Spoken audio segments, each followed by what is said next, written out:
అందరూ బాగున్నారండి. ఈరోజు నేను జామాకులు కషాయం చేయబోతున్నాను. వాటికి కావాల్సినవి జామాకులు ఒక 15 తీసుకున్నానండి. కొంచెం జీలకర్ర, కొంచెం లెమన్, జింజర్, పెప్పర్.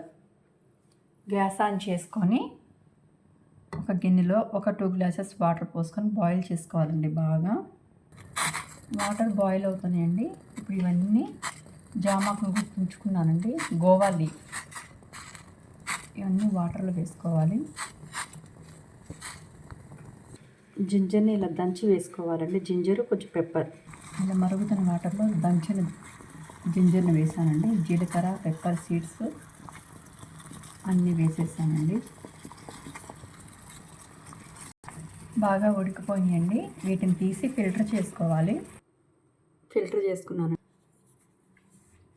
వీటిలో ఇప్పుడు కొంచెం లెమన్ పిండుకోవాలండి.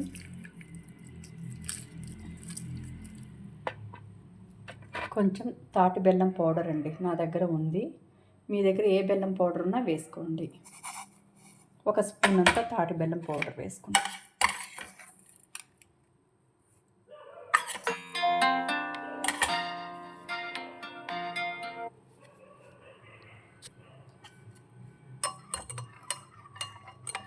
ఇలా తిప్పుకొని మొత్తం మిక్స్ చేసుకొని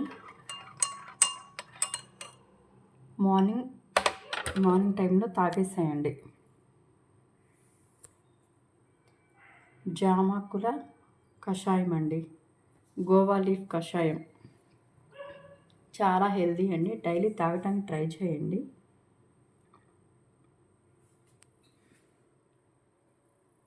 జామాకుల కషాయం.